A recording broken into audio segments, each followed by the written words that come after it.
یه چیزی رو خیلی‌ها نمیفهمن. زندگیمون معمولا با یه انتخاب بزرگ خراب نمیشه.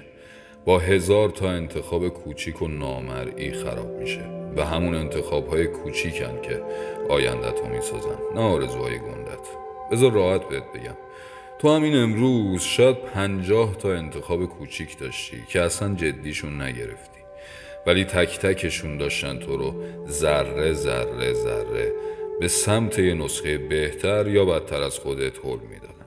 مثلا صبح بیدار شدی و گفتی 5 دقیقه دیگه بخوابم. این فقط خوابیدن نبود، این یه پیام به ذهنت بود که کارهای مهم فعلا نه، یا یه پیام ساده رو جواب ندادی، یا یه کار 2 دقیقه‌ای رو انداختی برای بعد، یا اجازه دادی یه فکر منفی 10 ثانیه تو سرت بچرخه. همه اینا انتخاب‌های نامرئی هن. بزرگترین اشتباه آدم‌ها اینه که فکر میکنن اگه یه روز خوب باشم یا یه روز بد باشم مهم نیست، ولی واقعیت اینه که ریتم زندگی با همون انتخاب‌های کوچیک ساخته میشه. آدم‌های موفق یه کار خیلی مهم میکنن، به جای اینکه دنبال تغییرهای بزرگ باشن نگاهشون رو میذارن رو همین انتخاب‌های کوچیک روزانه. یه قانون ساده دارن: هر انتخاب کوچیک یا تو رو به خودت نزدیکتر میکنه یا ازت دور میکنه. راه وسطی وجود نداره.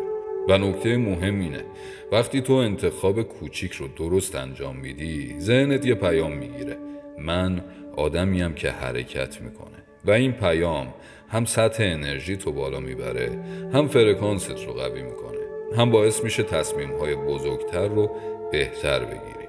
بذار یه تست کوچیک هم الان انجام بدی. یه کاری که 30 ثانیه طول میکشه رو الان انجام بده. هرچی.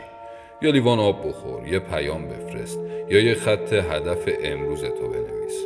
ببین همین یه حرکت کوچیک همین الان اثرش رو تا آخر روز میبینی. این یعنی قانون انتخاب‌های نامرئی.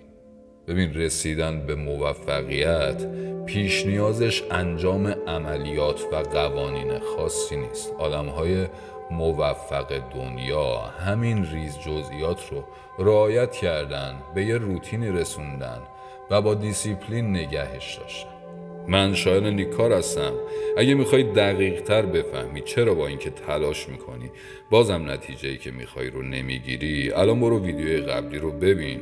اونجا توضیح دادم چطور ذهن و انتخاب هامون ما رو قفل میکنن و چطور میتونی از این چرخه بیای بیرون.